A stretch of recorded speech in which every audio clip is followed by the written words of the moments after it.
ఇప్పుడే ఎన్గోల్డ్ బయర్స్ కి కాల్ చేయండి. మీ తాకట్టు బంగారం కష్టాలకి గుడ్ బై చెప్పండి.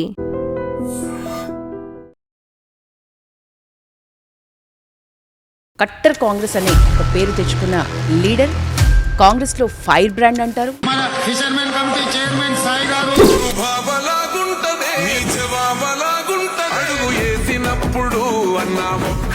కొంతమంది మీద బాగా పగబెట్టుకున్నట్లున్నారు. ఏం చేసిండ్రు అరవింద్ మీకు? కుక్క కరవటానికి వచ్చినప్పుడు దానికి రేవంత్ కూడా చాలా సార్లు అసభ్య పదజాలం వాడినారు, ఒక స్థాయి దాటి మాట్లాడినారు. మరి మీ సీఎంకి ఏమైనా చెప్పుకునే అవకాశం ఉందా? గుంపు మేస్త్రి అని అన్న తర్వాత కూడా అంత పెద్ద మాటని కూడా ఆయన సానుకూలంగా తీసుకొని ఎస్ ఐఎమ్ గుంపు మేస్త్రి. క్రిమినల్ వేస్ట్ అని విద్యార్థుల్ని సీఎం అన్న దాని మీద ఏకంగా కేటీఆర్ రాహుల్ గాంధీకే కంప్లైంట్ చేసినారు. బీఆర్ఎస్ పార్టీ అబద్ధాలు మాట్లాడి నిజాలు మర్చిపోయింది. సీఎం స్థాయిని మరిచి ఎవరు ఏం మాట్లాడొద్దని చెప్తున్నారు, అది మంచి మాటే. మరి ఎంపీ స్థాయిని మరిచి మీరు ఎట్లా మాట్లాడతారు? చెప్పుదాకా ఊరికొచ్చి నిజామాబాద్ లో అయినా హైదరాబాద్ లో అయినా కొడతాము అని ఇప్పటికి అదే మాట కట్టుబడి ఉన్నారా? నేనేమంటున్నా, కొడతారు అన్నారు, మహిళలు కొడతాను. మిమ్మల్ని మహిళలతో తిట్టిపిచ్చింది కదా నిజామాబాద్ లో. తిట్టిపించు మంచిదే కదా, మరి మీరు కూడా మారాలి కదా. 2016 వరకు ధర్మపురి అరవింద్ ఎక్కడ ఉంటుండే నాకు తెలియదా అండి? ఎక్కడ ఉంటుంది మాకు తెలియదా? హైదరాబాద్లో ఏ పబ్బులు ఉంటుంది మాకు తెలియకుండా. కాంగ్రెస్ పార్టీ రాజకీయమే నాకు ఇష్టం చాలా. కాంగ్రెస్ పార్టీలోనే మీకు పదవులు దక్కుతున్నాయి కాబట్టి ఆబ్వియస్లీ. అరవింద్ కన్నా 30 రెట్లు ఎక్కువ తిట్టినా కేటీఆర్ని. గోషమహల్లో రాజాసింగ్ని ఓడించే సత్తా కాంగ్రెస్ పార్టీకి కానీ కాంగ్రెస్ నాయకులకు కానీ ఉందా? కాన్స్టిట్యున్సీకి వెళ్ళి ఏ ఊర్లో కానీ, ఏ బస్తీలో కానీ, ఏ కాలనీలో కానీ రాజసింగ్ ఈ మంచి పని చేసిండు అని చెప్పండి. నమస్తే, నేను Yashoda. Welcome to I dream. Telangana రాజకీయం వేడెక్కుతుంది. ముఖ్యంగా కట్టర్ కాంగ్రెస్ యూత్ లీడర్స్ ఏకంగా ఎంపీల మీద పడుతున్నారు. మనతో పాటు ఉన్నారు ఈరోజు కాంగ్రెస్లో కట్టర్ కాంగ్రెస్ అనే ఒక పేరు తెచ్చుకున్న లీడర్, కాంగ్రెస్లో ఫైర్ బ్రాండ్ అంటారు, అలాగే తెలంగాణ ఫిషరీస్ కార్పొరేషన్ చైర్మన్ మెట్టు సాయి కుమార్ గారు. సార్ నమస్తే, బాగున్నారా? బాగున్నా మేడం. ఏమైంది, కొంతమంది మీద బాగా పగబెట్టుకున్నట్లున్నారు? ఏం చేసిండ్రు అరవింద్ మీకు?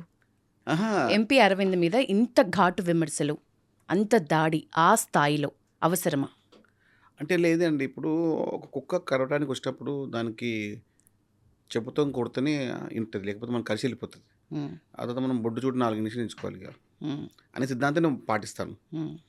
అంటే ఇప్పుడు ఒక పార్లమెంటు సభ్యునిగా 2 సార్లు ఎన్నికైన తర్వాత ఒక తోటి విధానమండలి సభ్యుడిని, ఒక తోటి బీసీ నాయకుడిని, ఒక కాంగ్రెస్ పార్టీ అధ్యక్షుడిని అట్లా మాట్లాడడం తప్పు కాదా? ఒకటి. ఇంకా నేరుగా ముఖ్యమంత్రి గారిపైన నేరుగా ఆయన యొక్క ఆవభావాల గురించి, ఆయన యొక్క శరీర యొక్క దాండ్యం గురించి, ఆయన వేసుకున్న వ్యవహారం గురించి మాట్లాడ ఎంతవరకు మంచిది? ముఖ్యమంత్రి గారిపైన అట్లే మాట్లాడతావు, ఎవరిపై అట్లే మాట్లాడతావు. కాబట్టి ఇక tit for tat, కైసా buys YC లాటి. అంటే అప్పుడు అంటాం కదండి, కొన్నిట్లో అంటాం కదా, కొన్ని చెప్తే వింటాయి, కొన్ని తిడితే వింటాయి, కొన్ని కొడితే వింటాయి. మూడో రకం తిడితేనే వింటాడు అనేది నేను నమ్మిన. తిడితే వింటారా? వినాలే. ఇప్పుడు మనం రాజకీయ నాయకులం కాబట్టి వినాలి. వినకపోతే ఇక ఇంకోటి ఉంటుంది సిస్టమ్, ఇక కొడతారు, ఇక వాళ్ళు పబ్లిక్ కొడతారు, మేమే మాట్లాడము. ఇక ఇప్పుడు రాజకీయ నాయకులు రేవంత్ రెడ్డి గారికి ప్రతి వీధిలో, ప్రతి బస్తీల్లో, ప్రతి ఇంట్లో అబ్బాయి ఉన్నారు. కాంగ్రెస్ పార్టీకి అబ్బాయి ఉన్నారు, ఆయనకి వ్యక్తిగా అబ్బాయి ఉన్నారు. కాబట్టి మనం మాట్లాడే ముందు ఒక వ్యక్తిని ఏ విధంగా మాట్లాడుతున్నాం, సూచనలు ఇవ్వండి, విమర్శించండి, రాజకీయ ఆరోపణలు చేయండి, రాజకీయ వ్యవహారం చేయండి, మేము సిద్ధంగా ఉన్నాం. కానీ దేశవ్యాప్తంగా రేవంత్ రెడ్డి గారి ప్రత్యేకమైన స్థానం ఉందని గుర్తించి కూడా రేవంత్ రెడ్డి గారి గురించి మాట్లాడతాం, ఆయన యొక్క వ్యవహారం గురించి మాట్లాడతాం, ఆయన యొక్క శరీరం యొక్క వ్యవహారం గురించి మాట్లాడతాము అంటే ఎవరండి ఊరుకుంటారు? నాలాంటి వాడు అసలు ఊరుకోడు. కాంగ్రెస్ పార్టీ పైన కానీ, రేవంత్ రెడ్డి గారి పైన కానీ చిల్లరగా మాట్లాడితే అరవింద్ గారు ఇంకోరు కానీ వదిలిపెట్టే సమస్య లేదు, ఊరుకునే సమస్య అసంతకన్నా లేదు. సాయి కుమార్ గారు, ఇప్పుడు రేవంత్ కూడా చాలాసార్లు అసభ్య పదజాలం వాడినారు, ఒక స్థాయి దాటి మాట్లాడినారు. మరి మీ సీఎంకి ఏమైనా చెప్పుకునే అవకాశం ఉందా మీరు? నేనేమంటున్నాను, ఆయన ఎప్పుడు మాట్లాడిండు, ఎప్పుడైతే ఆయన గురించి తప్పుడు సమాచారాన్ని సేకరించి కావాలని వాళ్ళకున్న మీడియాలో ఏదో ఒక దుష్ప్రచారం చేసేసి, ఇప్పుడు ఏంటంటే ఇప్పుడు ఇండ్లు కడతాము, ఇండ్లు కడుతుంటే ఆ ఇండ్లు బాగాలే అంటారు, రేషన్ కార్డు ఇస్తూ ఉంటాయి, రేషన్ కార్డులు కూడా బాలే అంటారు. బియ్యం ఇస్తుంటే సన్న బియ్యం ఇంకా సన్న బియ్యం ఏమంటారు. అంటే చేసిన ప్రతి మంచి పని విమర్శించుకుంటూ పోయి తప్పు ప్రచారం చేసి ఏం చేయాలండి? దాని దగ్గర మాట్లాడాల్సిందే. కానీ ఆయన ఎప్పుడూ వ్యక్తిగతంగా మాట్లాడలేదు. విమర్శకు విమర్శ ఇచ్చినాడు. ఇప్పుడు ఆయన ఏమన్నాడు, నన్ను గుంపు మేస్తే అన్నప్పుడు ఆయన దానికి ఒప్పుకున్నాడు. ఇప్పుడు ఒక ముఖ్యమంత్రి గారిని బీఆర్ఎస్ సంబంధించిన మీడియా, సోషల్ మీడియా కానివ్వండి, వారి యొక్క యూట్యూబ్ ఛానల్ కానివ్వండి, వారి యొక్క సొంత మీడియా కానివ్వండి, వారి ఒక గుమ్మస్ తెలంగాణ కానివ్వండి, ఏదైనా కూడా గుంపు మేస్త్రి అని అన్న తర్వాత కూడా అంత పెద్ద మాటని కూడా ఆయన సానుకూలంగా తీసుకొని ఎస్ ఐఎమ్ గుంపు మేస్త్రి, అంత ఈ గుంపు అంతా నాదే, ఈ గుంపుకి నేను మేస్త్రి అన్నటువంటి నాయకుని చెప్పండి. ఒక నాయకుని చూపించి దేశవ్యాప్తంగా అంటే కదా ఇచ్చిన ప్రతి మాటను స్పష్టంగా మాట్లాడే వ్యక్తి, తనకు ప్రతికూల మాటలను కూడా అనుకూలించుకునే వ్యక్తి. ఆయన గురించి మాట్లాడే ముందు కనీసం మీరు మీ యొక్క మాటలు, మీ యొక్క విఘ్నతని ప్రశ్నించాలి. 10 సంవత్సరాలు ముఖ్యమంత్రి పనిచేసిన పార్టీ, తెలంగాణ కోసం పనిచేసిన పార్టీ అని చెప్పుకునే మీరు, తెలంగాణ పదాన్ని చంపింది మీరు, తెలంగాణ సంస్కృతిని చంపింది మీరు, తెలంగాణ వ్యత్యాసం చంపింది మీరు కూడా తెలంగాణ నుంచి మాట్లాడుతూ ఉన్న బీఆర్ఎస్ పార్టీ. నేను ఒక మాట చెప్తున్నా, బీఆర్ఎస్ పార్టీకి తెలంగాణ నుంచి మాట్లాడే లేదు, రాదు కూడా. ఎప్పుడైతే టీఆర్ఎస్ బీఆర్ఎస్ అయిందో మీకు తెలంగాణ నుంచి పేగబంధం తెగిపోయింది, రుణబంధం తెగిపోయింది, రక్తబంధం తెగిపోయింది. మళ్ళీ టీఆర్ఎస్ అని మారుస్తున్నారట. అప్పుడు వచ్చి మార్చుకోవచ్చు బంధం కాదు కదా. ఇక ఒకసారి అద్దం పలిగిపోతే అతికించగలవు, కానీ అంత మంచిగా అతికించలేవు కదా. ఓకే, ఇప్పుడు రాజకీయంలో మీరు మహారాష్ట్రకి వెళ్ళి మీటింగ్ పెట్టిర్రు, కర్ణాటకకి వెళ్ళి మీటింగ్ పెట్టిర్రు, ఆంధ్రప్రదేశ్ మీటింగ్ పెట్టిర్రు, పంజాబ్కి వెళ్ళి మీరు చెక్కులు ఇచ్చిర్రు, మరి ఇప్పుడెందుకు పోవట్లేదు? ఇప్పుడు తెలంగాణ తిరుగుతూ ఉన్నారు. అంటే డబ్బు అహంకారం, రాజకీయమైన అహంకారంతో దేశవ్యాప్తంగా మేము ఏదో చేయగలుగుతామని అనుకొని ఇక్కడ బోర్ల బొక్కల పడి తండ్రి పైన కొడుకు, కొడుకు పైన అల్లుడు, అల్లుడు పైన మామ పైన మళ్ళీ బావమర్ది పైన సడకుని కొడుకు, సడకుని పిల్ల, వీళ్ళందరూ మాట్లాడి రాజకీయం చేసి తెలంగాణ నాశనం చేసి ఇప్పుడేమో సొంతంగా మాట్లాడుతూ ఉన్నారు. వ్యక్తిగత దూషణలు సీఎం చెయ్యరు అని మీరు అంటున్నారు. చేయరు. క్రిమినల్ వేస్ట్ అని విద్యార్థుల్ని సీఎం అన్న దాని మీద ఏకంగా కేటీఆర్ రాహుల్ గాంధీకే కంప్లైంట్ చేసినారు. క్రిమినల్ వేస్ట్ అనే పదాన్ని వక్రీకరించారు. క్రిమినల్ వేస్ట్ విద్యార్థులు అనలేడు, విద్యను అన్నాడు. విద్యార్థులు అనలేదు. విద్యార్థులు అనే మాట ఇప్పుడు తీయడు. కావాలని ఏదో ఒకటి బట్ట కాల్చి మీడియాలో బీఆర్ఎస్ పార్టీ మించింది లేదు, అబద్ధాలు ప్రచారంలో బీఆర్ఎస్ పార్టీ మించింది లేదు. అదే వాళ్ళకు శాపంగా మారింది. ఇప్పుడు బీఆర్ఎస్ పార్టీ అబద్ధాలు మాట్లాడి నిజాలు మర్చిపోయింది. కాబట్టి వాళ్ళ గురించి మాట్లాడే యొక్క వ్యవస్థీకరణ వ్యవస్థ తెలంగాణ లేదు. బీఆర్ఎస్ పార్టీ మర్చిపోయారు అందరూ. సీఎం స్థాయిని మరిచి ఎవరు మాట్లాడినా నేనైతే ఊరుకోనని మీరు చాలా అందరికంటే ఒక అడుగు ఎక్కువ వేస్తారు మీరు. అంటే సీఎం మీద చాలా ప్రేమనా, లేకపోతే మీకు అందరికంటే ఎక్కువ ప్రేమనా? మీరు సీఎంకి ఫాలోవరా? ఎందుకు కొంచెం ఎక్కువ కనిపిస్తుంది అందరికంటే మీలో కదలిక? అంటే ఒక మామూలు కాంగ్రెస్ పార్టీ కార్యకర్తగా, యువజన కాంగ్రెస్ పార్టీ కార్యకర్తగా పనిచేసిన మాలాంటి యువకుల నాయకత్వాన్ని బలోపేసి మా నాయకత్వాన్ని ముందుకు నడిపించే విధంగా ఆయన మాకు అడుగులు వేసినాడు. మేము ఊహించలేదు ఎప్పుడు. మేము ఎప్పుడు ఊహించలేదు. మెట్టు స్థాయికి అనే వ్యక్తి రాష్ట్ర స్థాయి చైర్మన్ ఎప్పుడు ఊహించలేడు. ఆ నాయకత్వాన్ని ఒక సామాన్య కుటుంబం మాది. యశోద గారు, మా నాన్నగారు కానీ మా తాతగారు కానీ ఎవరు రాజకీయంలో లేరు. కానీ నాలాంటి యువకుడిని తీసుకొచ్చినారు. ఎందుకు? ఇలాంటి ఒక వెనుకబడి తరగతులు బాగుపడితే, నాయకత్వాన్ని పూరవిస్తే భవిష్యత్తు బాగుంటుంది చెప్పి. అంటే రేవంత్ రెడ్డి గారు కాంగ్రెస్ పార్టీని ఎప్పుడైతే జాయిన్ చేశారో అప్పటి నుంచి నాకు విశ్వాసం వచ్చింది నాకు. ఎందుకంటే కాంగ్రెస్ పార్టీ వచ్చే ఎన్నికల్లో, నేను ఇప్పుడు మాట 2018 మాట చెప్తున్నా. ఇప్పుడు I'm not in 2023 word, 2018 word. Whence comes Congress పార్టీలో జాయిన్ అయినప్పుడు ఒక విపరీతం వైబ్రేట్ వచ్చింది. వైబ్రేట్ ఏదో అవ్వబోతుంది, ఏదో అవుతుంది 100%. మీకు ఆ వైబ్ అప్పుడే వచ్చింది అనిపించింది. అనిపించిన సమయానికి 2018 ఆయన ఓడిపోయిన తర్వాత, ఈ నాయకుడు ఓడిపోయిన తర్వాత మళ్ళీ తేలుకోలేడు. విత్ ఇన్ 100 days, ఓన్లీ 100 రోజుల్లోనే మళ్ళీ తీసుకొచ్చాడు. ఎంపీగా గెలవడం, కాంగ్రెస్ పార్టీ అధ్యక్షుడు కావడం, ఆ తర్వాత ప్రత్యేకమైన రాజకీయంలోకి తెలంగాణ రాష్ట్రంలో కాంగ్రెస్ పార్టీ కూడా ఉంది, తెలంగాణ రాష్ట్రంలో కాంగ్రెస్ పార్టీ వస్తుంది అని తీసుకొచ్చినటువంటి వ్యక్తి రేవంత్ రెడ్డి గారు. అందుకు ఆయన శక్తి అనిపిస్తుంది ఒకసారి నాకు. ఆ శక్తిలో మాకు భక్తి కనపడుతుంది అంతే. సో భక్తి దాకా మాట్లాడిందంటే మీరు అందుకే చాలా స్పెషల్. రేవంత్ విషయంలో మిమ్మల్ని చాలా స్పెషల్గానే చూడాల్సి వస్తుంది. నన్ను నాలా చాలా మంది ఉన్నారు యశోద గారు. ఆయన అంటే మీకు కనబడవచ్చు, కానీ నాలాగా రేవంత్ రెడ్డి గారికి ఇష్టపడి వ్యక్తిగతంగా ఆయన మాటలకు, ఆయన రాజకీయ తత్వానికి, ఆయన మీద శక్తికి, ఆయన మాట్లాడుతున్న విధానానికి ఎంతోమంది ఫ్యాన్స్ ఉన్నారు. నాలాగా ఇద్దరు కనబడతారు మీకు అంతే, కానీ ఎన్నుకో ఉంటారు కదండి, వస్తున్నారు. కానీ ఎప్పుడు తెలంగాణలో 5-6 మంది ఎమ్మెల్యేలు 2023 ఎన్నికల్లో వచ్చినప్పుడు మళ్ళీ 65 ఎంపీ ఎమ్మెల్యే కారణం రేవంత్ రెడ్డి గారు కదా అనేది. అంటే కాంగ్రెస్ పార్టీ కార్యకర్తగా గౌరవపడతా అక్కడ ఆ విషయంలో. దానికి ఎక్కడ ఎవరు ఏం చెప్పినా కూడా 100 మందిలో ఇదే మాట, 1000 మందిలో ఇదే మాట, ఒంటరి కూడా ఇదే మాట. ఓకే, రేవంత్ రెడ్డి గారి పక్షంలోనే, రేవంత్ రెడ్డి గారి నాయకత్వం యొక్క వ్యవహారం వల్లనే తెలంగాణలో కాంగ్రెస్ పార్టీ అధికారంలోకి వచ్చింది. ఇది కాంగ్రెస్ పార్టీ కార్యకర్తల విశ్వాసం, నమ్మకం, ప్రతి కాంగ్రెస్ పార్టీ కార్యకర్త మాట ఇది. తెలంగాణ ఫిషరీస్ కార్పొరేషన్ చైర్మన్ పదవిలో ఉన్నారు మీరు. సీఎం స్థాయిని మరిచి ఎవరు ఏం మాట్లాడొద్దని చెప్తున్నారు, అది మంచి మాటే. మరి ఎంపీ స్థాయిని మరిచి మీరు ఎట్లా మాట్లాడతారు? చెప్పుదాకా ఊరికి వచ్చే నిజామాబాద్లో అయినా హైదరాబాద్లో అయినా కొడతాము అని ఇప్పటికి అదే మాట కట్టుబడి ఉన్నారా? నేనేమంటున్నా, కొడతారు అన్నారు, మహిళలు కొడతా అని చెప్పిన. మిమ్మల్ని మహిళలతో తిట్టిపించింది కదా నిజామాబాద్లో, తిట్టిపించిన మంచిదే కదా. మరి మీరు కూడా మారాలి కదా. లేదా నేను మారినా కదా. నేను ఏడ మారినానంటే మారినా, మాట విధానంలో మారినా. ఎట్లా మారినారు? ఎట్లా మారినామంటే ముందు రాని ఇప్పుడు బే అంటున్నా అంతే.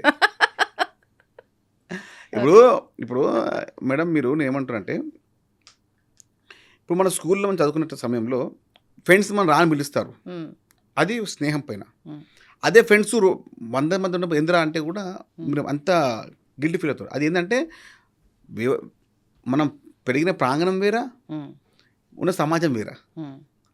ఇప్పుడు పార్లమెంట్ సభ్యునిగా మీరు 2 సార్లు ఎన్నికయ్యి మీరు మాట్లాడే పాడేనండి అన్పార్లమెంటరీ వర్డ్. ఒక పార్లమెంటేను ఉత్తమ పార్లమెంట్ ఉన్నటువంటి తెలంగాణ రాష్ట్రంలో జయపాల్ రెడ్డి గారు ఉత్తమ పార్లమెంట్ అవార్డు ఇచ్చిన సమయంలో కూడా ఒక పార్లమెంట్ సభ్యుడు అంటే కొంతమంది పేరు చెప్తూ ఉంటారు, కొంత అన్పార్లమెంట్ సభ్యుడు అంటే ఈయన పేరు చెప్తూ ఉంటారు. ఓకే, ఇప్పుడు మనం మాట్లాడే భాష వాడేంది, వీడెంత అహంకారం మాట్లాడితే ఎవరికి నచ్చుతుందండి? పోనీ తేడా మీరు చూపించాల్సిందే కదా. చెప్పినాం కదా కుక్క కాడు చూపిద్దామని చెప్పి. కుక్క కాదు, ఒక ఎంపీ స్థాయిని ఆధారాలు లేకుండా వైన్ షాపుల దగ్గర ఉంటారని, బ్రాండీ షాపుల దగ్గర ఉంటారని, పొద్దున్న లేస్తే తాగుతాడని, ఇట్లాంటి అంటే పర్సనల్ స్థాయికి వెళ్ళి అటాక్ చేయాల్సిన అవసరం ఉందా?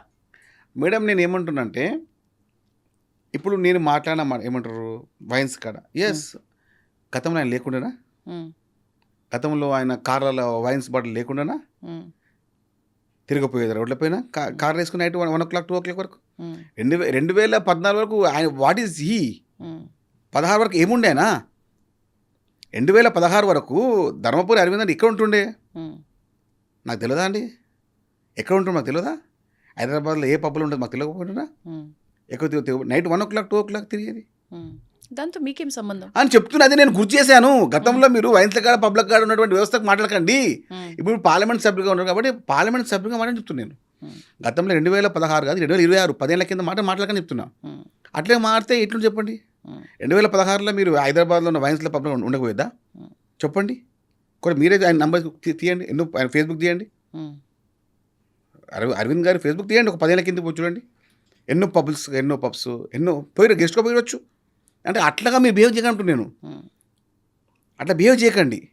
ఇప్పుడు గతంలో నేను ఇట్లా పని చేసినా కాబట్టి ఇట్లా ఉంటుంటే ఇక అది మీ కర్మ. ఇక అది నేను గతం మర్చిపోను, నేను గతంలా ఉంటాను, అది మీ కర్మ, అది మీ దురదృష్టం. అది రాజకీయ నాయకులు మార్పు కంపల్సరీ ఉండాలి. మార్పు ఏ విధంగా ఉండాలి? మనిషి బట్టి మార్పు, మన నడవడికనే మార్పు ఉండాలి. ఆ మార్పు లేకుండా గతంలో ఉన్నటువంటి ఒక ఉంటుంది రోడ్డు పైన ఉన్నటువంటి వ్యవహారం చేస్తుంటే కాదు, ఉందాగా వ్యవహరించాలి. మీరు ఉత్తమ పాలన కాకుండా అవసరం లేదు, కానీ చెత్త పాలన కాకండి. హుందాగా వ్యవహరించిందే ఎంపీ స్థాయికి వెళ్ళిందంటారా? ఏమో ఎట్లా గెలిచిందండి? ఎమ్మెల్యే ఓడిపోయింది కదండి ఆయన, ఎమ్మెల్యే ఓడిపోయింది కదా, అంటే గాలిలో గెలిచాడు. వీళ్ళు సొంత ఇమేజ్తోని అరవింద్ గెలవలేడు. ఇదే మాట కట్టుబడి 100% చెప్తున్నాను, సొంత ఇమేజ్తోని అరవింద్ గెలవలేడు. ఓన్లీ మోడీ హిందుత్వం పైన గెలిచినాడు.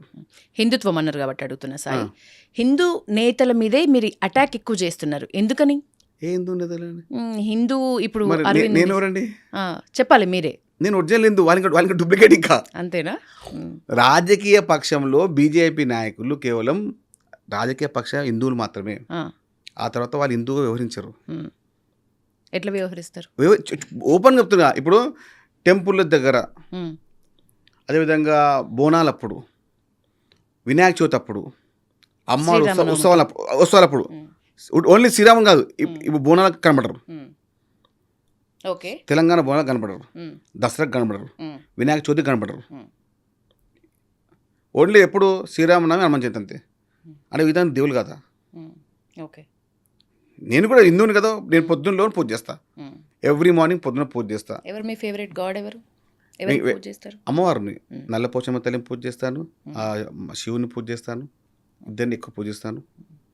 నేనేమంటున్నానంటే రాజకీయ వ్యవహారం కోసమే హిందూ అంటే అని హిందూ అంట. కట్టర్ హిందూకి హిందుత్వకి చాలా ఫరక్ ఉంటుంది. ఓకే. హిందుత్వం వేరా, హిందూ వేరా. ఓకే. నేను హిందువుని, ఉమ్, నేను హిందుత్వవాదిని కాదు. ఉమ్. ఏంటి చెప్పండి డిఫరెన్స్? హిందువుని, ఉమ్. హిందుత్వవాదిని కాదు. హిందుత్వవాది హిందూకి డిఫరెన్స్ చెప్పండి. డిఫరెంట్ అంతే. ఇప్పుడు హిందూ అంటే నేను అందరిని ప్రేమిస్తా, ఉమ్. అన్ని దేవుళ్ళని ప్రేమిస్తారు. అందరి దేవుని ప్రేమిస్తాను. నాకు ధర్మం అని చెప్పించింది. ఉమ్. హిందుత్వవాది అంటే అంటే కేవలం హిందువులను మాట్లాడాలి, ఉమ్. హిందూ గురించి మాట్లాడాలి, ఉమ్. ఎవరికి సహాయం చేయకూడదు, ఉమ్. రాజకీయం గురించి మాట్లాడాలి, ఉమ్. నలుగురిని ఉంటే విడగొట్టాలి. ఉమ్. ఇది నేను చేయలేను, అతను కాదు. ఓకే. వాళ్ళందరి హిందుత్వవాదులు, మీరు హిందూ. హిందువు. ఉమ్. నేను ఎప్పుడు నా ధర్మం నాకు నేర్పించింది ఉమ్. నలుగురిని కాపాడడం, ఉమ్. నలుగురికి సేవ చేయడం, నలుగురు ఇబ్బందులు ఉంటే సహాయం చేయడం. ఉమ్. నా ధర్మాన్ని నేను కాపాడుకోవడం, నా ధర్మాన్ని ఎవరిని హింస మాట్లాడితే ఎదిరించడం. ఉమ్. అది నా హిందుత్వ ధర్మానికి నాకు నేను నేర్చుకునే విధానం. అది ఉమ్. రాజకీయం కోసం హిందుత్వం నేను రాను, ఉమ్. నేను మాట్లాడను, వాళ్ళు సహకరించరు. ఉమ్. నేను స్పష్టంగా చెప్తున్నాను, హైదరాబాద్ నగరంలో స్నేహానికి, ఉమ్. ధర్మానికి ఉమ్. చాలా దగ్గర సంబంధం ఉంటుంది. ఓకే. ఊళ్ళలో ఉండకపోవచ్చు, ఉమ్. ఉండొచ్చు, నాకు తెలియదు. ఎందుకంటే నేను నగరవాసం కాబట్టి నా చుట్టుపక్కల ఉన్న మన ప్రమాణాలు చెప్తున్నాను మీకు. ఎక్కడ పుట్టిండ్రు సాయి మీరు? హ్యాబిట్స్లో దూలిపేట పుట్టాను, ఉమ్. దూలిపేటలో పెరిగాను. అక్కడనే అంత ఉమ్. పొద్దున్నలోగానే మొత్తం వ్యవస్థ అదే ఉంటుంది. ఉమ్. మనము చేసే ప్రతి పని, అంటే నేను మెట్టు సాయకుమార్ చేసే ప్రతి పని నాకు నచ్చకపోయినా ఉమ్. కొన్ని పనులు నేను చేస్తాను. ఓకే. నచ్చకపోయినా ఎందుకు చేయాల పనులు అవి. కానీ రాజకీయంలో చేయాల్సిన ప్రతి పని నచ్చే చేయాలి. ఉమ్. ఓకే. ఇప్పుడు నేను ఒక దగ్గర జాబ్ చేస్తున్నాను, నాకు నచ్చలేదు, కానీ అవసరం నాకు అది. ఒక ప్రైవేట్ జాబ్ చేశాను, నాకు అవసరం ఉన్నప్పుడు, ఇప్పుడు నాకు నచ్చుతుంది రాజకీయం, నేను చేస్తాను. ఉమ్. ఇంకా 20 ఏళ్ళు చేస్తాను. నా ఏజ్ 60 ఏళ్ళు నిండిపోయేంత వరకు నేను ఇంకా 20 years రాజకీయం చేస్తూనే ఉంటాను. ఉమ్. అది నేర్చుకొని వచ్చాను. ఎందుకు ఎవరులాగా నేను ఇప్పుడు కాంగ్రెస్ పార్టీ అధికారం రాకపోతే నేను ఉంటుండే, కాంగ్రెస్ పార్టీ ఉంటుండే, ఎక్కడ పోతుండే. ఓకే. నేను కాంగ్రెస్ పార్టీని నమ్ముకున్నా. ఉమ్. కాంగ్రెస్ పార్టీ రాజకీయమే నాకు ఇష్టం చాలా. కాంగ్రెస్ పార్టీలోనే మీకు పదవులు దక్కుతున్నాయి కాబట్టి ఆబ్వియస్లీ. నో పదవులను కాదండి. నేను యువజన కాంగ్రెస్ అధ్యక్షుడిగా 2 సార్లు ఎన్నికైన కాదు. కాంగ్రెస్ పార్టీ అందరికీ, అంటే మెట్టు సాయి కుమార్ లాంటి ఒక 100,000 మందికి రాజకీయం యొక్క వ్యవహారం నేర్పించింది. ఓకే. ఏ విధంగా రాజకీయం చేయాలి, ఏ విధంగా మనం ఉండగా వ్యవహరించాలి అది నేర్పించింది. కాబట్టి నేను ఇక్కడ ఉన్నాను. ఉమ్. నీకు వేరే పార్టీ రాదు. ఇప్పుడు ఓపెన్ హైస్లా నీకు బ్యాస్లో మాట్లాడలేవు. ఓకే. బీజేపీలో అంతగా అస్సలు లేదు. ఉమ్.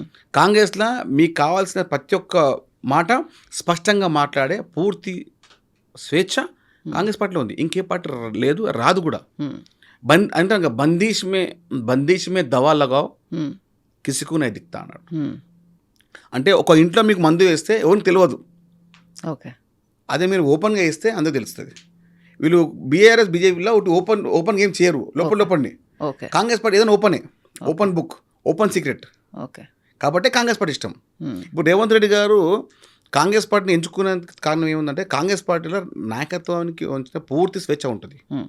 కాబట్టి రేవంత్ రెడ్డి గారు కాంగ్రెస్ పార్టీ రావడం, ఆ స్వేచ్ఛని పూర్తిగా ఆయన ఓన్ చేసుకోవడము, కాంగ్రెస్ పార్టీ కార్యకర్తలను ఓన్ చేసుకోవడము, మాలాంటి యువజన కాంగ్రెస్ నాయకులను దగ్గర నాయకత్వ పట్టుకుని తీసుకురావడం వల్ల దాదాపు నాలాంటి ఒక 10 నుంచి 15 మంది తెలంగాణ రాష్ట్రంలో నాయకులైనాం. స్వేచ్ఛ ఎక్కువైంది కాబట్టి రెడ్డి నేతలకు అసలు పడట్లే. కాంగ్రెస్ పార్టీలో ఓపెన్ వార్ ఉంటుందండి ఏదైనా కానీ. ఉమ్.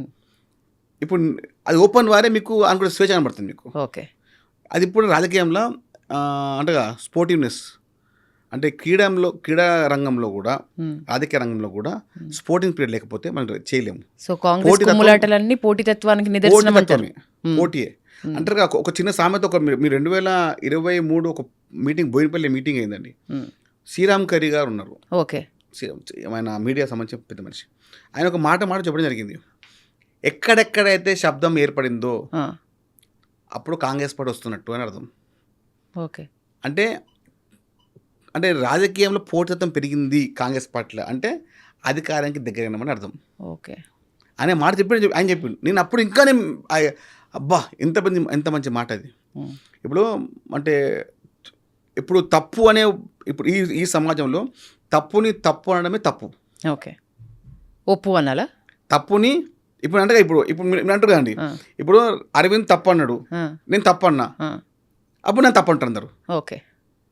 ఇప్పుడు అరవింద్ తప్పు మాట్లాడిండు, అట్లే మాట్లాడినా. సాయి, ఎందుకు మీకు ఒక్క అరవింద్ బాగా ఎక్కువ కనబడుతున్నారు చెప్పండి ఓపెన్ గా?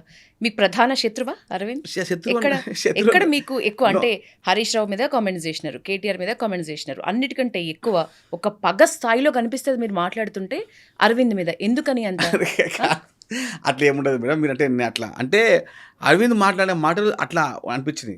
అంటే అంత అంటగా హేళన నీచమైన పదాలు అట్లా మాట్లాడదు రాజకీయ నాయకుడు. ఒక ఫిషరీస్ కార్పొరేషన్ చైర్మన్ గా ఉండి మీరే ఇంత ఘాటు విమర్శలు చేస్తున్నప్పుడు ఒక బీజేపీ పార్టీకి సంబంధించి ఎంపీ స్థాయిలో ఉన్న అరవింద్ అట్లా మాట్లాడడంలో తప్పుందని ఎట్లా అంటారు మీరు? మీకు ఎట్లుంటుందా మేడం? నేను ఏమంటున్నానంటే నేను మాట్లాడే పదాలు ఎక్కడి నుంచి వచ్చినాయి? ఒక వ్యక్తి ముందు మాట్లాడినప్పుడు కౌంటర్కి ప్రతి కౌంటర్ ఇచ్చిన తప్ప నేనే ఫస్ట్ పోయి అరవింద్ ఏం మాట్లాడలేదు. నేను వ్యక్తిగతంగా మాట్లాడే మాట కాదు అది. మీరు ముఖ్యమంత్రి గారి పైన, మా అధ్యక్షుడు కాంగ్రెస్ పార్టీ అధ్యక్షుడు గారి పైన మీరు నీచంగా మాట్లాడినప్పుడే మాట్లాడినా. నేను వ్యక్తిగతంగా పోయి మాట్లాడేసినటువంటి తత్వం నేను మాట్లాడను. ఎందుకంటే నేను రాజకీయం చేస్తున్నాను మేడం, నేను రాజకీయ నాయకుడు. నేను ఏదో ఇప్పుడు గంట సేపటికి చేసేసి మళ్ళీ క్లోజ్ అప్ కాదు నాది. నిరంతర రాజకీయవాది నేను. 20 సంవత్సరాలు ఇంకా రాజకీయ రంగంలో ఉంటా. 20 సంవత్సరాల్లో ఎప్పుడో ఒకప్పుడు ఎదురుపడతారు అరవింద్ గారు, అప్పుడేమో మంచిగా హాయ్ బాయ్ చెప్పి అట్లే ఉండదు. ఇప్పుడు ఏముంటారు అంటే ఎదురుపడు మాట్లాడే విధానం వేరే, రాజకీయంలో మీరు ఎదురుపడే వేరే ఉంటుంది. ఏంటి ప్రజలకు యూజ్ ఏంటి? ఇప్పుడు సంస్కారం అంతా వారు కౌంటర్స్ వేస్తే మీరు ప్రతి కౌంటర్ వేస్తున్నారు, వారు మాట్లాడితేనే మీరు మాట్లాడతా అంటున్నారు. మీరు మీ సీఎం మాట్లాడిన వ్యంగ్యాస్త్రాలను లేకపోతే ఘాటు విమర్శలను కూడా మీరు ఓన్ చేసుకుంటున్నారు. కన్ఫర్మ్గా మాట్లాడతారు, బరాబర్ మాట్లాడతారని. వీటి వల్ల ప్రజలకు ఉపయోగం ఏంటి అంటే ఇప్పుడు మీరు కొంచెము తప్పుగా అర్థం చేసుకున్నారు కొన్ని విషయంలో మేడం. అంటే మీడియా పక్షంలో అంటలేను, వ్యక్తిగతంగా మాట్లాడుతున్నా. ముఖ్యమంత్రి గారు ఎప్పుడు మాట్లాడినారు? వాళ్ళు తప్పుగా సమాచారాన్ని సేకరించి వారి యొక్క పత్రికల్లో దాదాపు అదే నిజమైన విధంగా తప్పుడు ప్రచారం చేయడం వల్లనే ఆయన మాట్లాడడం జరిగింది తప్ప ఎప్పుడు కూడా ప్రతి ఘటన మాట్లాడారు. ఆయన ఎప్పుడు కూడా చాలా అంటే 1 సార్లు 2 సార్లు 3 సార్లు అయిన తర్వాత ఆయన ముందుకు వస్తారు. 1 టైం 2 టైమ్స్ చూసి ముందుకు వస్తారు. అంత ఫస్ట్ తప్పగా ముందుకు రాడు. నేను చాలాసార్లు, ఎందుకంటే నేను గత 2018 నుంచి ఆయన నెంబర్ ఉంటాను కాబట్టి 8 years నుంచి ఆయన నెంబర్ ఉన్నాను. ఒకసారి తప్పుని 2 సార్లు తప్పుని వదిలేస్తారు ఆయన, కానీ 3వసారి తప్పుని ఆయన మాటలతో తీసుకొస్తాడు. ఇప్పుడు ఈవెన్ కేటీఆర్ కూడా ఎన్నోసార్లు చాలాసార్లు మీరు చూడొచ్చు, ఎన్నోసార్లు ఓపెన్గానే చాలా హీనంగా మాట్లాడాడు. ఒక మంత్రిగా పనిచేసి 10 ఏళ్ళు, ఎమ్మెల్యేగా పనిచేసి ఒక ముఖ్యమంత్రి కూడా పార్టీ వర్కింగ్ ఎట్లా హీనంగా మాట్లాడంటే నేను చాలాసార్లు తింటే దీనికన్నా ఘోరంగా తింటున్నా ఓన్ కేటీఆర్ని. అరవింద్ కన్నా 30 రెట్లు ఎక్కువ తింటున్నా కేటీఆర్ని. ఎందుకంటే కేటీఆర్ అట్లా మాట్లాడుతున్నాడు. ఇప్పుడు మా స్థాయి అయితే కాకపోవచ్చు, కానీ మా నాయకుడు అంటే మేము దూరుకుంటాం. మా కుటుంబానికి పెద్ద దిక్కు రేవంత్ రెడ్డి గారు తెలంగాణ రాష్ట్రానికి పెద్ద కొడుకు పనిచేస్తున్నాడు. మా పార్టీ పెద్ద దిక్కుగా ఉన్నప్పుడు వ్యక్తిని మీరు ఏ విధంగా మేము ఊరుకుంటాము? మా రక్తం మరిగిపోదా? మా రక్తం ఇట్లా ఉరుకుతుంది మా నాయకుడు ఏమనంటే. అలాంటి నాయకత్వంలో ఆయన తప్పు చేసినప్పుడు ప్రతిసారి మీరే తప్పు చేసి కావాలి ఆయన నెట్టడం జరిగింది. రాజకీయంగా హేళన చేసినా కూడా ఆయన మాట్లాడలేడు. కానీ కావాలని మీ ఫేస్బుక్ ద్వారా మీ యొక్క ఫాలోవర్స్ పేమెంట్ బ్యాచ్ పెట్టుకొని ఆ గుంపు మేస్త్రి అని చెప్పేసి ఇంట్లో మాట్లాడినా కూడా ఏ నాయకుడు దాన్ని ఓన్ చేసుకున్నారంటే అది రేవంత్ రెడ్డి గారు మాత్రమే. హైదరాబాద్కి వచ్చినా నిజామాబాద్లో ఉన్న వచ్చి కొడతామన్నారు, మాట కట్టుబడి ఉన్నారా? ఆన్సర్ చెప్పండి. నేను ఏమంటున్నా అంటే మాట కట్టుబడి ఉంటామండి. ఎందుకు ఎంకపోతాము? మరొకసారి కూడా నోరు అదుపులో పొదుపులో పెట్టుకోకపోతే మేము చెప్పిన మాటని 100% చేసి చూపిస్తాం. మీరు దీన్ని వార్నింగ్ అనుకోవచ్చు, మా మాట మీద మాట అనుకోవచ్చు, ఏదనుకోవచ్చు. మీరు కూడా మీ స్థాయిని మర్చి ముఖ్యమంత్రి గారి పైన, మా అధ్యక్షుడు గారి వారి పైన ఏమన్నా వంకర తింకరగా మాట్లాడతామంటే మాకు కొత్తగా కొట్టడం అండి. పాత బస్సులో పెట్టి వెగిన వాళ్ళం. కొట్టాడ కొత్త కాదు, ముచ్చట కొట్ల కాదు. కానీ ఏంటంటే మేమే అంటే మిమ్మల్ని అంటాము అంటే మేము ఊరుకునేది లేదు. మెట్టు సాయి కుమార్ ఎట్లా పెరిగిండో తెలుసుకోవాలని ఉంది. మొత్తం కొట్లాటల మధ్యలో పెరిగిండా? ఆల్మోస్ట్ అట్లనే పెరిగిన ఆల్మోస్ట్ కూడా అంతనే. అంటే ఏం చదువుకున్నారు సాయి? ఎక్కడ చదువుకున్నారు? యాక్చువల్లీ ఎంకామ్ ఎల్ఎల్బి అండి. అంబేద్కర్ లా కాలేజ్లో లా కంప్లీట్ అయిపోయింది. 2012లో కంప్లీట్ అయిపోయింది. 12 ఎంకామ్ ఓయూలో ఓయో స్కూల్ లయలో హై స్కూల్. ఐఎమ్ అంటే ఫస్ట్ ఏమో 10th క్లాస్ ఏమో Telugu medium, okay inter Telugu medium, degree నుంచి ఇంగ్లీష్ మీడియం వచ్చేసా. ఓకే ఇక ఫుల్ టఫ్ అయిపోయింది నాకు. 10thలో మనమేం పెద్ద స్టూడెంట్ కదండి, ఓకే నార్మల్ యావరేజ్. నా ఇప్పుడు కూడా యావరేజ్ స్టూడెంట్ని Okay. స్కూల్లో. కానీ అంటే ఇప్పుడు కూడా విద్యార్థిని నేను. ఒక్కటే రాజకీయాలు ఇప్పుడు కూడా మెట్టు విద్యార్థియే. చెప్పింది నేర్చుకుంటా, చెప్పిన పని పక్కా చేస్తా. నేను ఎప్పుడు నా అహంకారానికి పోను. నేను చైర్మన్ కూడా నాకు ఈ పని చెప్పొద్దనను. నేను పని చెప్పకపోతే నేను ఫీల్ అవుతా. ఎవరన్నా పని చెప్తే ఫీల్ అవుతారు, నేను చెప్పకపోతే ఫీల్ అవుతా. ఓకే కాబట్టి మా నాయకత్వము రేవంత్ రెడ్డి గారు, మహేష్ కుమార్ గౌడ్ గారు ఎంత నాయకుల్లో కూడా నన్ను వాళ్ళు ముందు పెట్టి నన్ను ఒక ప్రత్యేకమైన దృష్టితో చూపించి ఏదైనా పని అంటే మెట్టు సాయకుమార్ గారు పనిస్తే 100% ఫుల్ అని చెప్పి ఆ నమ్మకం ఉన్నందుకు నేను కాంగ్రెస్ పార్టీ గురపడి ఉంటా, మా నాయకత్వం రుణపడి ఉంటాను. కట్టర్ కాంగ్రెస్ సాయి తెలుస్తోంది. మీ దూకుడును మెచ్చుకుంటారా మీ పార్టీలో నేతలు, ఇతర అంటే నేతలు? దూకుడు అని కాదు మేడం, మేము దూకుడు అనకన్నా సమాధానానికి సమాధానం చెప్పగలుగుతాం అంతే. దూకుడు అనే మాట కన్నా, దూకుడు అంటే పద్యానికి దూకుడు ఎందుకు పోతామండి? ఇప్పుడు మీరు ఉన్నారు, మీరు మాట్లాడుతున్నారు, మీరు మాట్లాడే ప్రతి మాట నిజం మాట్లాడుతున్నారు. ఇప్పుడు నేను కూడా దూకుడు మాట్లాడుతుంటే మాట్లాడండి. మీరేమన్నా అంటే వేరే వాళ్ళు మాట్లాడే ప్రతి మాటకు మనం వంకరగా మాట్లాడినప్పుడు అది దూకుడు అంటారు. ఓకే కాబట్టి నేను దూకుడు కాదు, మెట్టు సాయకుమార్ అనేటువంటి వాడు ఎప్పుడు అంటారు కానీ పెద్దవారికి పెద్ద మర్యాద, చిన్నవారికి చిన్న మర్యాద. ఓకే అంటే ఇచ్చిన ప్రతి మాటకు ముందుకెళ్తాము. మీరు, నేను, మన సమాజం ఎప్పుడు మంచి ఉండాలంటే మనం మంచి ఉండాలి. ఓకే నోరు మంచి ఉంటే ఊరు మంచి ఉంటుంది అనే సిద్ధాంతం నేను నమ్ముతాను. కానీ నేను ఇష్టం వచ్చి మాట్లాడతాం, మా నాయకుని తిట్టేస్తాం. ఇప్పుడు అరవింద్ అండి, రాహుల్ గాంధీ తిట్టినాడు. ఆ స్థాయి అండి అరవింద్ ఒక మాట్లాడుతాడు. ఓకే రాహుల్ గాంధీ గారు మాట్లాడాడు, రేవంత్ రెడ్డి గారి గురించి మాట్లాడాడు. మేము ఎందుకు కూర్చుంటామండి? మా మహేష్ గురించి మాట్లాడాడు, ఓకే ఎందుకు కూర్చుంటామండి? గోషమహల్లో రాజా సింగ్ని ఓడించే సత్తా కాంగ్రెస్ పార్టీకి కానీ కాంగ్రెస్ నాయకులకు కానీ ఉందా?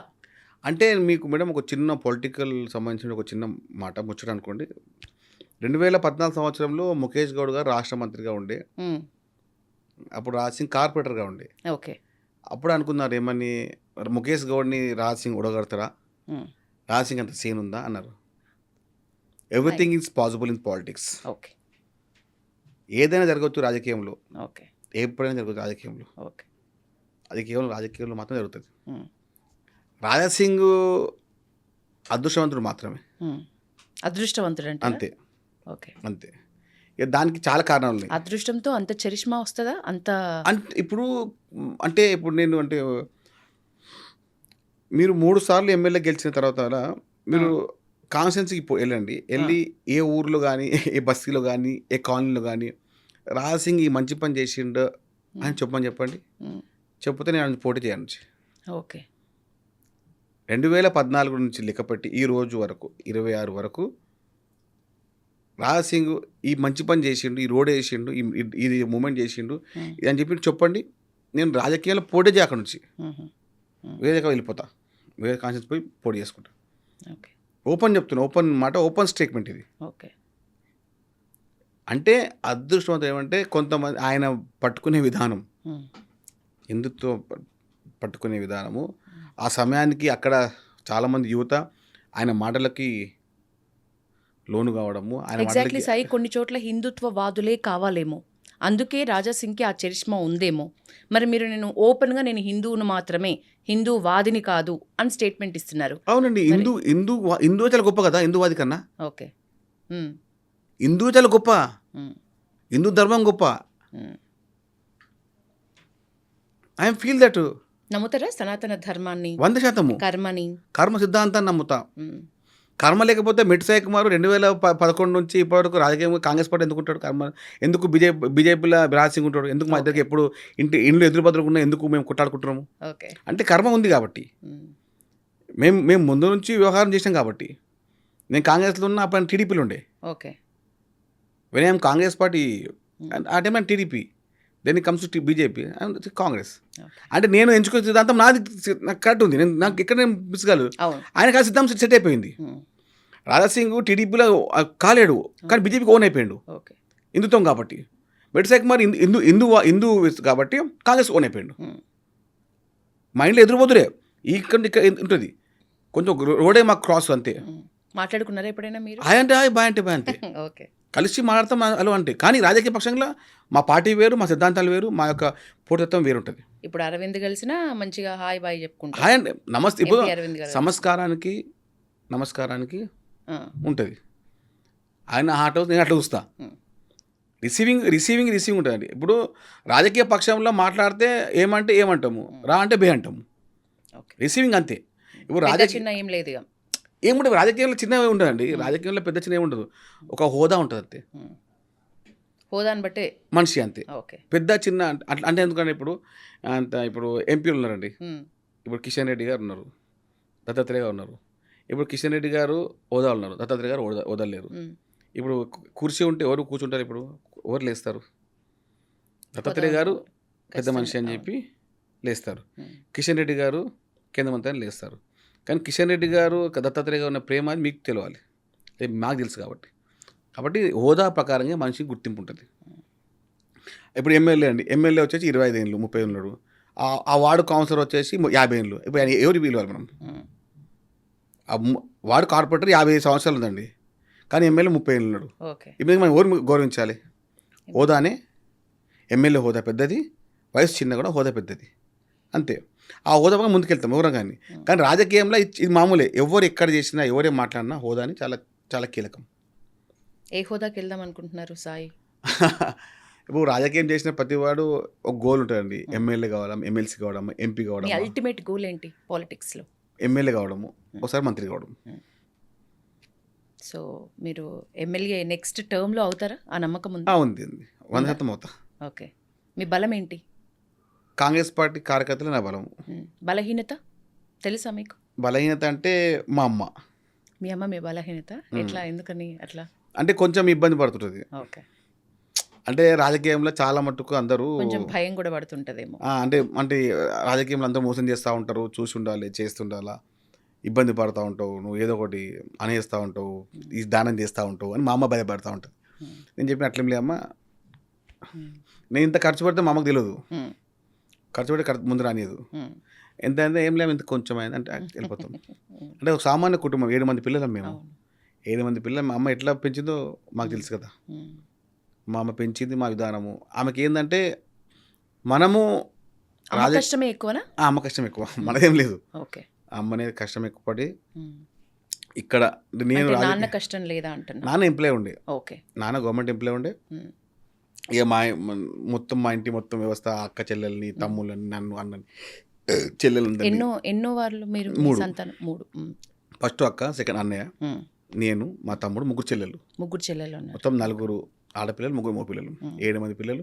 మా ఇల్లు చిన్న ఉంటుంది, పెద్ద ఉంటుంది కృష్ణ గారు, చిన్న 60 యార్డ్స్ ఉంటుంది. ఇప్పుడు 66 గజాలు. అందులోనే ఉంటారట? అందులోనే G+2. ఎందుకని దాని వెనుక అంటే మా పూర్వీకులు ఇల్లు అది, మా ముత్తాత ఇల్లు అది. ఆ ఇంట్లో ఉంటే మాకు అందరికి బాగుంటుంది, వాస్తు అంటే అని వాళ్ళ ఆశీర్వాదం ఉంటుంది. ఇప్పుడు ఆ ఇంట్లో ఉన్నాం. సో సాయి వాస్తుని బాగా నమ్ముతారు? వాస్తుని నమ్ముతాం, పెద్దలకు ఆశీర్వాదం నమ్ముతాను, వాళ్ళ ఒక జీవిత విధానం నమ్ముతాను. అంటే నేను కానీ అంటే నేను ఎప్పుడు సాధ్యమని ఎవరికి హాని చేయనండి, నాతో కాదు కూడా. ఒక వ్యక్తికి నాతో ఇబ్బంది అవుతుందంటే నేను ఆ దగ్గరికి పోను. ఒక వ్యక్తికి నాతో సహాయం 100% భోగిస్తా చేస్తారు. ఇప్పుడు మెట్సాయికి మరికి వచ్చి నిలబడితే నాకు చాలా హెల్ప్ అవుతా అంటే వచ్చి నిలబడతా. ఆయన శత్రువైనా పర్లేదు, నా శత్రువు కూడా నేను ఉపయోగపడినప్పుడు నేను రాజకీయ నాయకుడిని. మా నాన్న మాకు చెప్పే ఒకటే చెప్పిండు, శత్రువుని ఒక కంటి పెట్టి చూస్తుండు, మిత్రుడు కంటి పెట్టి చూస్తుండు, ఎవరికైనా హెల్ప్ చేసి. ఎందుకు అంటే నీకు ఆ పవర్ దేవుడు ఇచ్చినాడు, చూసుకుని వెళ్ళు. అహంకారాన్ని పక్క పెట్టుకో, ఎప్పుడు దగ్గర నీకు దూరం పెడుతుండు. అహంకారాన్ని ఇప్పుడు రాణిస్తే అహంకారాన్ని పొందిన రావణుడే అయిపోయిండు. కాబట్టి మనం కూడా అహంకారం రాకుండా చూసుకో అని చెప్పిన మాటలు ఎప్పుడు నేను మర్చిపోను. నేను ఎప్పుడు కూడా నా చుట్టుపక్కల ఉన్న వారందరినీ మనం చూసుకోవడము, నేను నమ్మిన నాయకుడిని మనం చూసుకోవడం నా సిద్ధాంతం అంతే. మనము ఇప్పుడు రాజకీయంగా చాలా మటుకు టెన్షన్ చాలా ఉంటాయి, పొద్దున్నలో టెన్షన్స్. అవును. ఆ టెన్షన్ని పక్కన పెట్టి నేను ఎప్పుడు ఇంటికి వచ్చినప్పుడు మా అబ్బాయితోని మా అమ్మాయితో ఎక్కువ ఉంటా. ఇక మా అమ్మ మా మిస్సెస్ మా మా మా అమ్మగారితో ఎక్కువ వాళ్ళు ఉంటారు. ఇక సమయం ప్రకారంగా వాళ్ళ యొక్క వ్యవహారము, ఇక నా స్నేహితులు, నన్ను ప్రేమించే వాళ్ళు దినందినం ఎక్కువ కావడము. పాలిటిక్స్లో మీ ఇన్స్పిరేషన్ అంటే ఎవరి పేరు చెప్తారు? పీజేఆర్ చెప్తా, okay. P Janardhan Reddy. P Janardhan Reddy గారి యొక్క నాయకత్వ లక్షణంలో మనం ఒక 1% తీసుకుంటే బాగుంటుందని చెప్పి దాంతో నేను రాజకీయంగా ఎప్పుడు ఆయన ఒక మాకు మార్గదర్శిగా మాకు ఉండే చాలాసార్లు చూడడం జరిగింది. చాలా మా ఫంక్షన్లో రావడం జరిగింది, ఆయన చూశాను. ఇంకా జయపాల్ రెడ్డి గారు కూడా చాలా వస్తుండే. మా విష్ణుతో మంచి అట్లేం లేదు ఏం మనం కేవలం అంటే మనం ఏకైక శిష్యులు లాగానే, ఓకే. మనం ఏకైక శిష్యులుగా నాకేంటంటే నేను ఒక మరో పీజీఆర్ కావాలని చెప్పాను. ఓకే, చాలా పెద్ద గోల్. అంటే రాజకీయం అనేది ఎవరు ఏమవుతుందని నిర్ణయించలేము. ఎమ్మెల్యే కొడుకు ఎమ్మెల్యే కావడం అనేది లేదు ఇప్పుడు. ఎవరికైతే రాజకీయ లక్షణాలు ఉంటాయో వాడు రాజకీయ నాయకుడు అవుతాడు. ఇప్పుడు నేను చైర్మన్ అయినా, మా అబ్బాయి నేను నిర్ణయించలేదు. నేను ఓకే. మా ఫాదర్ గవర్నమెంట్ ఎంప్లాయీ, మా ఫాదర్ అనుకోలేదు ఎప్పుడు నేను మిట్సైకమైన వ్యక్తి చైర్మన్ అవుతాడు. మీ ఇంట్లో ఇంకెవరికైనా రాజకీయాల్లోకి ప్రవేశం కానీ? ఎవరు లేరు, మీరు ఒకరే. నేను ఒక్కడిని. మా అన్న కానీ మా తమ్ముడు 2 ఎంప్లాయీస్, మా చిన్న అన్నలు ఎవరు రాలేరు. 5 మంది అన్న, నేను ఒక్కడిని ఉన్నాను. అంటే మా ఇంటి వాళ్ళు ఉండే, మా సర్నేమ్ బాస్ ఉండే, కానీ ఇక్కడ నేను వచ్చాను. కానీ ఎప్పుడు రాజకీయంగా ఏంటంటే నేను అనే సిద్ధాంతం కన్నా మన సిద్ధాంతాన్ని నేను ఎక్కువ పాటిస్తాను. ఓకే. ప్రస్తుతం మత్స్యకారులకి ఏం చేయబోతున్నారు అంటే ఏమైనా మంచి ప్రణాళిక ఉందా? స్పష్టంగా ముఖ్యంగా సభ్యత్వం పైన చాలా ఇబ్బంది ఏర్పడుతున్న సమయంలో సభ్యత్వాన్ని ఇచ్చిన తర్వాత, సభ్యత్వం వచ్చిన తర్వాత ఆల్మోస్ట్ అన్ని క్లియర్ అయిపోతాయి.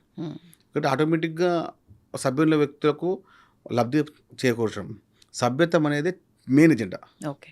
సభ్యత్వం లేని పక్షంలో మత్స్యకారులకు ఏమీ చేయలేము. ఓకే. దాదాపు 4,25,000 సభ్యత్వాలు తెలంగాణ రాష్ట్రంలో ఉన్నాయి. ఓకే. 6,000 పైచీలకు సొసైటీస్ ఉన్నాయి. 2025 మన 106 రిజర్వాయర్లు, 25,000 పైచీలకు ట్యాంకులు, కుంటలు, చెరువులు ఉన్నాయి. ఇదంతా తెలంగాణ సంపద. ఎలా ఎక్కడ చెరువులు లేకున్నా కూడా ఈ సంపదతోనే ముందుకెళ్తా ఉన్నాం. సాయి, ఇంత సంపద ఇప్పుడు మీరు లెక్కలు చెప్పిండ్రు, మంచి లెక్కలు అవి. అయినప్పటికీ ఇప్పటికీ మనకు చేప కావాలంటే పక్క రాష్ట్రం నుంచే దిగుమతి చేసుకుంటున్నాం అని అంటున్నారు, అవునా? అంటే చిన్నపిల్లలు చేసుకుంటాం. ఓకే. అంటే సీడ్స్ చేసుకుంటాం. ఓకే. ఫీడింగ్ మందర ఉంటుంది. సీడ్స్ ఎందుకంటే సీడ్స్కు చేసే వాతావరణం మందర లేదు. ఓకే. 31 జిల్లాలో లేదు కాబట్టి దాన్ని మేము ప్రణాళిక చేస్తున్నాం. ఇప్పుడు మనకు కావాల్సింది తెలంగాణ రాష్ట్రంలో చేప పిల్లలు 80 కోట్లు కావాలి, కానీ మన రాష్ట్రంలో 10 కోట్లు మాత్రమే మనం ఉత్పత్తి చేయగలుగుతాం. ఓకే. ఇంకా 70 కోట్లు కావాలంటే పక్కన తీసుకొస్తున్నాం. కానీ ఇప్పుడు తెలంగాణ మీరు చూడొచ్చు మేడం, 2000 సంవత్సరంలో కిలో చేప వచ్చేసి 50 రూపాయలు ఉండే. అవును, రేట్ ఇప్పుడు చాలా పెరిగింది. ఇప్పుడు 100 రూపాయలే. పెరగలేదు. ఓకే. ఓకే. పెరగలేదు. మీరు చూడండి, 25 సంవత్సరాలుగా పెరిగింది 50 రూపాయలు మాత్రమే. ఓకే. కానీ 2000 సంవత్సరంలో చికెన్ 40 ఉండే 250 అయింది, మటన్ 100 ఉండే 1000 రూపీస్ అయింది. అంటే ఇక్కడ చేప పిల్లల్ని చేపలను తినాలని చెప్పి చాలా మట్టుకి తెలియదు ఎవరికి. మీకు ఏ డాక్టర్ దగ్గరికి వెళ్ళినా కూడా మీరు మటన్ తినకండి, మీరు చికెన్ తక్కువ చేయండి అంటారు తప్ప ఫిష్ తినొద్దని చెప్పారు. మీరు చేప తినకండి, మీరు చెప్పండి. ఎందుకంటే విటమిన్స్ స్పష్టంగా ఆయిల్స్తో ప్రకారం వచ్చేది అది. కాబట్టి ఇంకా మేము మాకు ఇబ్బంది ఏమైందంటే ఇంకా ప్రచారం చేయాలి. చేపలు తినని చెప్పి ప్రచారం చేస్తే ఇంకా స్పష్టంగా మేము ముందుకెళ్తామని చెప్పి చాలా ప్రణాళికల్ని దానిపై ముందుకెళ్తా ఉన్నాం. మీరు ఇందాక అన్నట్లు సీడ్ ఉత్పత్తి మన దగ్గరే జరగాలంటే ఏం కావాలి మీకు? ఎక్కడ ప్రాబ్లం? అసలు అవుతుందా? అది సాధ్యమా? అవుతుంది. ఎందుకంటే మనకు జిల్లాలలో మెయిన్ జిల్లాల్లో అంటే కరీంనగర్ కానీ అదేవిధంగా ఖమ్మంలో కానీ ఉన్నాయి, ఇంక ఇక్కడ లేవు. ఓకే. కాబట్టి మనం మెదక్లో కానీ చుట్టుపక్కల నుండి వికారాబాద్లో కానీ అక్కడ చేస్తే మనకు ఒక్కొక్క జిల్లాలో మనం దాదాపు 1 కోటి అనుకున్న ఒక 20 lakhs చేయగలుగుతాం. అట్లా మనం 33 జిల్లాలు కాబట్టి మనకు 60 కోట్లు ఈజీగా చేసుకోవచ్చు. అది మనం ఒక ప్లాటింగ్ చేసుకోవచ్చు. ఉత్పత్తి అనేది దాని తగ్గట్టుగా పనిచేయదు. ఎందుకంటే ఇప్పుడు చాలా మంది అందరూ చేపల ఉత్పత్తి పైన, పెంపకం పైన ఎవరికి అవగాహన తక్కువ లేదు. ప్రతి ఒక్కరి పైన ఏం చేస్తారు, ఒక 10 గొర్రెలు తెచ్చేసి, ఒక 2 ఆవులు తెచ్చేసి అదొకటి పెంపకం అయిపోతుంది. ఒకళ్ళు వస్తారు ఒక చిన్న పౌల్ట్రీ ఫామ్ వేసేసి ఒక చిన్న గోడం కట్టేసి అలా కొన్ని ఒక 5,000 10,000 కోళ్ళు చేస్తారు, అలా 1000 చనిపోతాయి, 4 వేలు బయటకు వస్తాయి అని చెప్పి ఉంటారు. కానీ చేపల పెంపకం పైనటువంటి ఆదాయం మీకు ఎక్కడ కనబడదు. ఓకే. 10కి 100 రూపాయలు వస్తాయండి చేస్తే, ఏం నష్టం ఉండదు. ఫస్ట్ ఒక 6 నెలలు ఇబ్బంది ఉంటుంది అంతే. ఓకే. దెన్ మీకు అది అలవాటు అయిపోతే 100 రూపాయలు పెడితే 100కు 100% మీకు 200 రూపాయలు సంపాదిస్తారు కూర్చునే దగ్గర. ఓకే. అది ఏందో వాళ్ళు అరే ఇంత వాటర్ సోర్సు తువ్వాలి తీయాలి ఫస్ట్ వేసే ఫస్ట్ మొదటి అడుగు ఇబ్బందికరమే, తర్వాత అంతా బాగానే ఉంటుంది. తర్వాత అంత కళ్ళ ముందు అయిపోతుంది మీకు. మీకు ఒకసారి మీరు ఒక హాఫ్ ఎకర్లో మంచిగా తొగిపించేసి మంచి ఫ్లామింగ్ చేపించేసి అందులో మీరు ఒక చేపలు అంటే చిన్న సీడ్ చేసిన తర్వాత అది పెరగడానికి మినిమం ఒక 180 days అంటే 6 నెలలు టైం పడుతుంది. మీకు 6 నెలల్లో అంటే 1 year మీకు 2 వస్తాయి ఉత్పత్తులు. అంటే వేసిన 1,00,000 రూపాయలకి 3 lakhs అక్కడ, ఖర్చులు పోను ఒక 8 lakhs, 1,00,000 రూపాయలు ఖర్చులు 2 lakhs. నిజానికి చికెన్ మటన్ కంటే ఎక్కువ ప్రాఫిట్ ఉంది, చాలా ఉంటుందండి, చాలా ఉంటుంది. అంటే మనం ఏమవుతుందంటే ఎందుకు పెంచాలి, నీళ్ళు ఎట్లా తీసుకురావాలి, సీడ్ ఎట్లా తీసుకురావాలి, దానికి ఫుడ్ ఎట్లా తీసుకోవాలి, ఓ పెద్ద టెన్షన్ ఉంటుంది. కానీ అది చిన్న విషయమే అది. కానీ అంటే మనకు లాభం కావాలంటే కొంచెం పని చేయాల్సిందే. ఇప్పుడు ఏముంటుంది, మన మేకలు ఏముంటుంది, తెచ్చినామా ఒక వేసేసినామా ఒక ఓపెన్ ప్లేస్లో పెరుగుతాయి అని అంటారు. ఆ సిస్టంలో చాలా మంది అందరూ దూరం అవుతారు. కానీ దాన్ని ఇంకా మేము ఇంకా ఓకే మీరు అవగాహన చాలా కల్పించాల్సి ఉంది. సో దానికి సంబంధించి ఇప్పుడు ప్రస్తుతం మీ చేస్తా ఉన్నాం. ఇంకా ఇంతకుముందు ఒక 2 lakhs 5 lakhs ఇచ్చేవాడిని, 10 lakhs ఇస్తున్నాం మన ఉత్పత్తి కేంద్రాలకు ప్లాన్ చేస్తా ఉన్నాం. ఇంకా 2 wheelers 4 wheelers 3 wheelers అనే విధంగా ముందుకు వెళ్తా ఉన్నాం. అంటే ఎక్కడ ఉత్పత్తిగా కాకుండా కనీసము వ్యాపారంలోకి ముందుకెళ్ళాలని చెప్పి అయితే మేము స్పష్టంగా తీసుకున్నాం. ఇక గవర్నమెంట్ రేవంత్ రెడ్డి గారి ఆశీర్వాదంతో ఇంకా ముందుకెళ్ళేసి ఇంకా జస్ట్ మనకు సాధ్యమైనంత వరకు మా కుటుంబాలకు అంటే సండే వస్తే కానీ మాకు మేము you are waiting for Sunday. Okay. మీరు ఓన్లీ ఫిష్ తింటారా ప్రతి సండే? అంతే. అంటే మా కుటుంబాలు అంటే ఎటువంటి మత్స్యకార కుటుంబాలు అండి. సండే వస్తేనే సండే ఏమన్నా ఇబ్బంది అయితే వీక్లీ అంతా డిస్టర్బ్ అయిపోతుంది. సండే మార్నింగ్ 4 o'clock నుంచి పని చేస్తే మన 2 o'clock వరకు పనిచేసి ఆ వచ్చే డబ్బులే వారం పనిచేస్తారు. ఓకే. మనమంటే హైదరాబాద్లో ఉన్నాం, మనకు నడిచిపోద్ది. కానీ ఊర్లలో సండే కోసం వెయిట్ చేస్తారు. మార్నింగ్ 3 o'clock వెళ్ళి మార్కెట్కి వెళ్ళి చేపలు తీసుకోవడం, మళ్ళీ అమ్మడము, అప్పుడు వచ్చి 5,000 రూపాయలు, ఆ 5,000 రూపాయలు మొత్తం వారం పాటు నడపాలి అనేది సిద్ధాంతం. దానికి తగ్గట్టుగా కొన్ని ప్రణాళికలు చేస్తున్నాము. 2 wheeler 4 wheeler ఇచ్చే విధంగా డైరెక్ట్ ఒక స్టోరేజ్ చేసే విధంగా ప్లాన్ చేస్తా ఉన్నాం. దానికి సక్సెస్ ముందుకెళ్తాం. సాయికి ఇష్టమైన సీ ఫుడ్ అంటే మన చేపల పులుసు. చేపల పులుసు మాకు 92% ఉంటుంది మనకు. ఓకే. మీకు చేపల ఫ్రైలో మాకు ఉండవు, 60 అవుతుంది. ఓకే. మీకు చేపల పులుసులో మీకు మనకు కావాల్సిన విటమిన్స్ 1% ఉంటుంది. ఓకే. ఫ్రైలో ఉండదు, ఫ్రైలో డీప్ ఫ్రై చేస్తాం మేము. డీప్ ఫ్రై చేస్తే మీకు ఓకే మనకు కావాల్సిన ఫుడ్ మసాలాలు ఎక్కడైతే మీకు ఆయిల్ తాగుతుందో మీరు చూడండి. చికెన్ కూడా మీరు మన ఫ్రై చేస్తే 65కి మీకు చికెన్ విటమిన్స్ చనిపోతాయి. ఓకే. అదే మీరు కర్రీ లాగా చేయాలి, కట్టెల మీద పెట్టుకొని అంటారు కదండి, ఏది ఇట్లా మంట పైన ఇంగ్లాల పైన పెట్టేస్తారు కానీ దానిలో విటమిన్స్ ఎక్కువ ఉంటాయి. ఆయిల్ పెట్టిన తర్వాత మీకు దానికి సంబంధించిన విటమిన్స్ని మన ఒంటికి పడ్డాయి. బ్యాంబూ చికెన్ ఈ టైప్ అందుకోసమే అవి తింటున్నారు. విటమిన్స్ మనకు కనపడుతుంది మన ఒంట్లో కూడా. మీరు చేపల పులుసు తినండి, మీరు ఒక వీక్లీ వన్స్ ఒక ఫిష్, చిన్న ఫిష్ అనే పర్లేదు, చేపల పులుసులా చేసుకొని తినండి. 192% మీకు విటమిన్స్ మీకు హెల్తీ ఉంటుంది. మీకు 17 days ఉంటుంది మీ ఒంట్లో. ఓకే. ఒక ఫిష్ మీరు 17 days మీ ఒంట్లో విటమిన్స్ రూపంలో ఉంటాయి, పోవు అవి. ఆఫ్టర్ 17 మీకు కనబడుతుంది మీకు మీ బాడీ కొంచెము మూమెంట్. అదే మీకు నాన్ వెజ్ తింటే మొత్తము ఫ్యాట్ ఉంటుంది, ఏదో ఉంటుంది. కానీ మీకు ఎలాంటి ఇంట్లో కూడా అంటారా చేప అంట అనేది ఇసుమంత అయినా కూడా ఇబ్బంది చేయదు ఒంటికి, మా సామెత. ఓకే. మీ దగ్గర పులసలు కూడా దొరుకుతాయా? పులస అంత ఆంధ్ర ఉంటుందండి. ఓకే. మరి ఎట్లా పుస్తలు అమ్మైనా పులస తినాలంటారు, మరి ఎప్పుడు వస్తాయి మనకు పులసలు? పులుస అంటే ఏంటంటే రేర్ ఫిష్ అండి, అది ఒక రేర్ ఫిష్. అంటే సముద్రానికి ఎదురుగా వచ్చే ఫిష్ కాబట్టి ఆ ఫిష్ ని దానికి సంబంధించిన ఒకటే. ఇప్పుడు కొరమీన్స్లో మన తెలంగాణ చేప ఇది. కొరమీన్ ఇప్పుడు మనకు దాదాపు 500 రూపాయల కేజీ ఉంటుంది. అవును, ఇప్పుడు కేజీ. ఆ కొరమీన్ కన్నా అందులో ఎందుకు తింటారంటే అందులో విటమిన్స్ కన్నా బోన్ ఉంటుంది, మన ముళ్ళు ఉండదు అని చెప్పి తింటారు. దానికన్నా మనం బొచ్చ రవ్వ తినడం మేలు. ఓకే. ఎందుకని? అందులో విటమిన్స్ ఎక్కువ ఉంటాయి. ఓకే. కొర్రమీను కన్నా బొచ్చనే బెస్ట్ బెస్ట్ అంటారు. బొచ్చ చాలా బెస్ట్. ఇంకొకటి మీరు పులుసు అంటారు కదా, పులుసు అనేది ఎదురు చేప కాబట్టి రేర్ ఫిష్ కాబట్టి దాని రేట్ ఉంటుంది అంతే. అదే. అది వజ్రం లాగా అది సీజనల్ గా కూడా. అంతే అంతే. ఓకే, మీరు తిన్నారా ఎప్పుడైనా పులుసా? తిన్నారా? పంపిస్తా ఉంటారు. నిజంగా చాలా తేడా ఉంటుందా టేస్ట్? తేడా ఉంటుంది. Okay. అంటే వండే విధానం విధానం బట్టి కూడా. మీకు వండే విధానం బాగుంటుంది. మేము ఎప్పుడు మా ఇంట్లో కూడా మేము కుండలో వండుతాం. ఓకే, మేము స్టీల్గా వండము. మేము ఎక్కువ మట్టి పాత్రలో వండుతాం. మట్టి పాత్రలో వండిన తర్వాత దాని స్టోరేజ్, ఇప్పుడు ఈ రోజు తిన్న చేప పులుసు మీరు 1 వీక్ వరకు తినొచ్చు.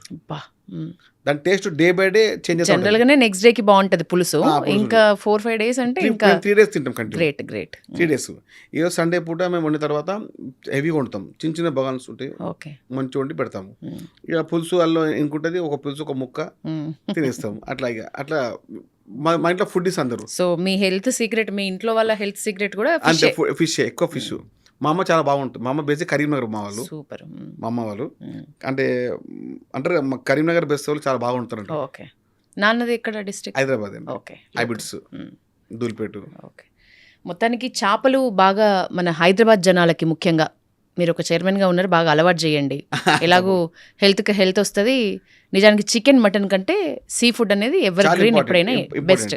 ఎందుకంటే అంటే మనకు తక్కువ దొరుకుతుంది, అంటే తక్కువ రేటు దొరుకుతుందని చెప్పి మనం అంటే లైట్ తీసుకుంటారు. కానీ మీకు ఒక ప్రతి వీక్లీ వన్స్ ఒక ఫిష్, కానీ అంత క్వాలిటీ ఫిష్లు దొరకటం కష్టమవుతుంది. అన్ని అంత వేస్ట్ అంటే దొరుకుతాయండి. ఒకటి కావాలి ఏంటంటే ఒక రూమర్ అంతే. ఒక బెస్ట్ ప్లేస్ చెప్పండి, మీకు నచ్చిన ప్లేస్ ఎక్కడ నేను కళ్ళు మూసుకొని వెళ్ళి ఫిష్ కొనొచ్చు? రెండు ప్లేస్, ఒకటి బేగం బజారు, ఒకటి Ramnagar. Okay, Ramnagar fish market కూడా చాలా మీకు ఆన్లైన్ చెప్పి ఆన్లైన్ వచ్చేస్తుంది మీకు. ఓకే, మేము అట్లా ప్రొవైడ్ చేస్తాం. లేకుంటే ముందుగా మా ఫిష్ క్యాంటీన్ ఉంది. Okay, Vijayanagar colony. ఇంకా మీకు అంత ఆన్లైన్ ఉండొచ్చు. విజయనగర్ కాలనీ ఫిష్ క్యాంటీన్ ఇప్పుడు రండి. ఓకే, వచ్చి చూడండి, మీరు తినండి.